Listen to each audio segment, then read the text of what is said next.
B positive. जिंदगी में कोई भी परेशानी हो तो हम अक्सर सुनते हैं बी पॉजिटिव।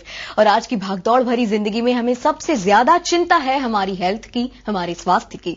और अब हम आपकी इस परेशानी के लिए कहेंगे be positive, answers to your unanswered questions.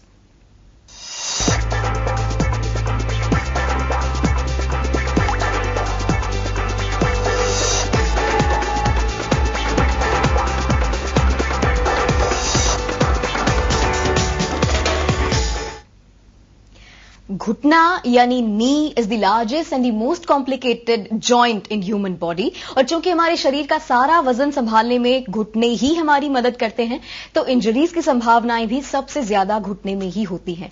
B positive में आज हम आपको बताएंगे घुटनों के दर्द और बीमारियों से बचने और उभरने के उपाय। आपके सारे सवालों का जवाब देने के लिए आज बी पॉजिटिव में हमारे साथ हैं डॉक्टर विवेक शेट्टी। हम इनके बारे में थोड़ा सा बता दूं, हिंदुजा अस्पताल में ये सीनियर ऑर्थोपेडिक सर्जन हैं। और अगर आप घुटनों के दर्द से या किसी भी बीमारी से परेशान हैं तो आज हमें जरूर कॉल कीजिए 28272728 पर और डॉक्टर शेट्टी आपको बताएंगे how to be positive. Doctor Shetty, आपका स्वागत है बहुत बहुत बी पॉजिटिव में। हमारा बी पॉजिटिव का मकसद यही रहता है कि अगर कोई बीमारी है तो जरूर उससे कैसे बचना है, उससे कैसे उभरना है वो बताएं। लेकिन जनरली जो हेल्दी पीपल हैं उन्हें भी हम बताएं कि आने वाले दिनों में, आने वाले बरसों में आपको खुदा ना खास्ता ये बीमारी हो सकती है, तो पहले ही क्या उपाय करें कि ये बीमारी हो ही नहीं।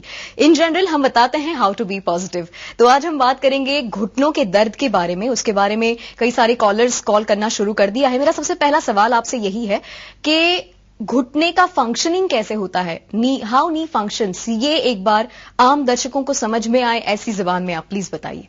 जी, सबसे पहली बात यह समझना है कि घुटनों का जो जॉइंट है वो 3 हड्डियों से बनता है। एक तो थाई बोन है, लेग बोन है और घुटने की वाटी जो घुटने के सामने जो होती है। तो 3 जॉइंट जो एक साथ इकट्ठे आते हैं, इसलिए एक तो 3 आर्टिकुलेशन या जोड़ जब मिल जाता है और उस पर लोड पड़ता है तो स्ट्रेन आना नॉर्मल है। एजिंग की process, wear and tear process होना नॉर्मल प्रोसेस जो है। सिमिलरली आप आजकल की भागदौड़ वाली जिंदगी में, चाहे आप ट्रेन पकड़ने गए या बस पकड़ने गए, तो उसमें जॉइंट ट्विस्ट होना और कार्टिलेज टेयर होने की भी चांसेस काफी है।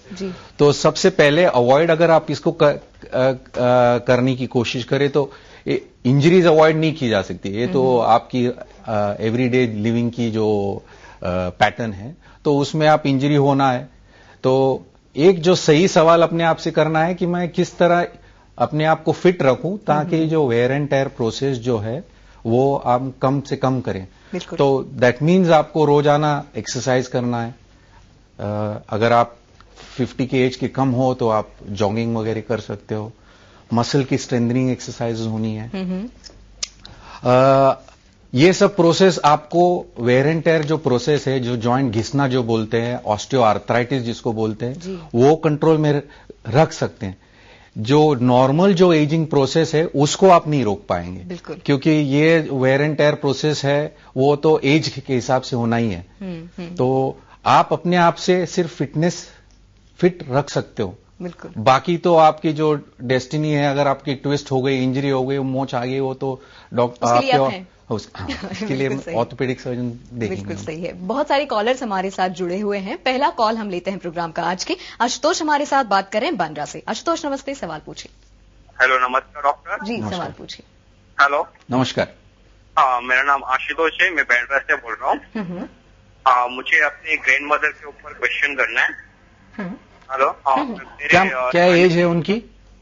मेरी नानी का एज है 67 जी, 67। और मुझे उनका ये पूछने का है कि ना, मेरी नानी अभी जस्ट हमारे घर पे अभी नेपाल से आई है जी। तो मतलब मेरी नानी का ऐसा है, मतलब उनका कि अभी उनका ट्रीटमेंट तो हम लोग अभी केम हॉस्पिटल से लगभग 2 हफ्ते से कर रहे हैं। तो अभी वो नेपाल से आए, मतलब उनके में इतने प्रॉब्लम चल रहे हैं कि हम लोगों को पता ही नहीं चल रहा है मतलब उनको क्या रहेगा। तो उनको मतलब घुटने के दर्द की वजह से ही मतलब बुखार भी बहुत चढ़ रहा है और आज तो उनका पैर भी बहुत गया है, तो बिल्कुल ही चलने को नहीं जम रहा है। तो इसका मतलब कौन सा उपाय रहेगा डॉक्टर साहब? मैं बस आपसे इतना ही पूछना चाहता हूँ। जी देखिए, आप जैसे मैंने सुनाई दिया, आपका ग्रैंड मदर का एज 67 बता रहे हैं आप, और उनके घुटनों में सूजन और दर्द बता रहे, तो ये एज में एक कॉमन जो कारण जिस वजह से उनका दर्द होता होगा वो है उम्र के कारण जॉइंट घिसना, और उसको ऑस्टियोआर्थराइटिस बोलते हैं या एजिंग प्रोसेस भी बोलते हैं। दूसरी कारणवश ये हो सकती है कि उनको अगर इन्फेक्शन हो गया हो तो भी ये दर्द कर सकता है, पर अगर इन्फेक्शन हो तो उनको बुखार होगा और दूसरे कोई सिम्टम्स होंगे इस इन्फेक्शन के। तो सही तरीके से उनको डायग्नोसिस करना है तो एक्सरे कराकर पता करना पड़ेगा कि वो ऑस्टियोआर्थराइटिस का प्रॉब्लम है और कितना सीवियर है आर्थराइटिस। उस हिसाब से आपको ट्रीटमेंट एडवाइस किया जाएगा, भले आपको गोली लगे या घुटनों में इंजेक्शन दे या दूरबीन से डाल के जॉइंट को क्लीन करे, या फाइनली अगर एडवांस स्टेज में रहा तो नी रिप्लेसमेंट की जरूरत पड़ेगी। तो ये डिपेंड करता है कि क्या प्रॉब्लम है, और एग्जैक्ट प्रॉब्लम देखने पर ही उस पर गाइडेंस, स्पेसिफिक प्रॉब्लम पे क्या एडवाइस कर सकते हैं वो हम बता सकते हैं। बिल्कुल, तो पहले तो उन्हें पैनिक नहीं होना चाहिए और अच्छे सर्जन के पास जाके, अच्छे डॉक्टर के पास जाके पूरा थरो चेकिंग कराना चाहिए। ठीक है, और एक कॉलर हमारे साथ फिलहाल जुड़ रही हैं। कुसुम बात करना चाहती है हमसे, बोरिवली से बात कर रही हैं। कुसुम नमस्ते, सवाल पूछिए। नमस्ते। नमस्ते। तो मेरा क्या था, मेरा एज है 36 और मेरा अभी 12-13 दिन से बुखार एक बाइक अचानक आ गया, तो घुटने से नीचे से बहुत दर्द हो रहा था। फिर अभी आजकल तो उठने बैठने का ही तकलीफ होता है, बहुत दर्द होता है। बुखार तो ठीक है लेकिन वजन नहीं, दर्द नहीं जाता है।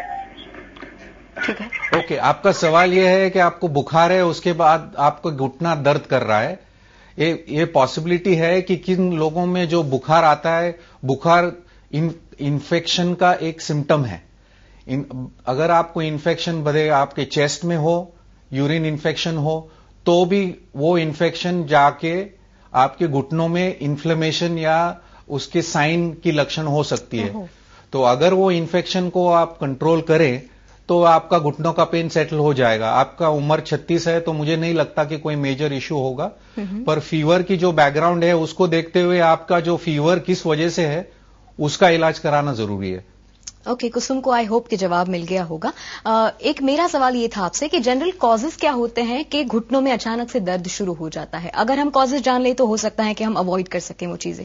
ओके, सो घुटनों की जो पेन जो है, दर्द जो है, वो उम्र के हिसाब से आप बांट सकते हैं। मान लो एक जो उम्र 40 या 50 के कम के लोगों में अगर घुटनों का दर्द हो तो सबसे कॉमन कॉज जो है इन्फ्लामेटरी आर्थराइटिस जिसको बोलते हैं, या संधिवात बोलते हैं, वात बोलते हैं, रूमेटॉइड आर्थराइटिस जिसको बोलते हैं, वो एक कॉमन का कॉज हो सकता है।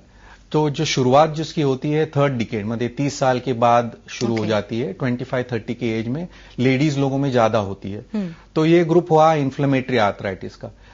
दूसरा जो यंगर एज ग्रुप में है वो चोट के कारण लिगामेंट टेयर हो गया, कार्टिलेज टेयर हो गया, किसी को फ्रैक्चर हो गया, तो वो एक कॉमन कॉज, एक्सीडेंट की वजह से, इंजरीज की वजह से। तीसरा कॉज हो गया ट्यूमर या क्या कैंसर का। ये पेन जो घुटनों का पेन है वो बोन के कैंसर की भी साइन हो सकती है, सिम्टम हो सकती है। तो इसीलिए जरूरी है कि अगर किसी का पेन अगर 1-2-3 हफ्ते से ज्यादा है और सेटल नहीं हो रहा है तो अपने को नजदीक की कोई ऑर्थोपेडिक सर्जन है वो उसको जाके दिखाए ताकि वो एक्सरे करा के इन्वेस्टिगेशन करे।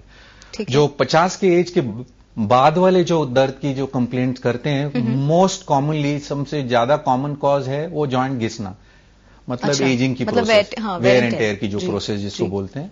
और अपने देश में जो सबसे कॉमन कॉज है कि अपने ज्यादा एक्सरसाइज नहीं होती तो ज्यादातर लोग ओवरवेट होते हैं जी। और जो वो सबसे कॉमन कॉज होता है वेयर एंड टेयर शुरू होना, और उसमें सबसे पहली शुरुआत है कि पेशेंट कहते हैं कि हम पालती मार के नीचे नहीं बैठ सकते, नीचे बैठ के उठ नहीं सकते, सीढ़ी उतरते वक्त हमको दर्द होता है। ये सबसे अर्ली लक्षण है ऑस्टियोआर्थराइटिस या वेयर एंड टेयर प्रोसेस के। बाकी इन्फेक्शन की वजह से भी हो सकता है जो कोई भी एज में आ सकती है, ट्यूमर भी, कैंसर भी कोई भी एज में आ सकती है, पर सबसे कॉमन कॉज ऑस्टियोआर्थराइटिस है। ठीक है, एक और कॉलर हमसे कुछ सवाल करना चाहते हैं। राजेश बात कर रहे हैं। राजेश जी नमस्ते, सवाल पूछिए।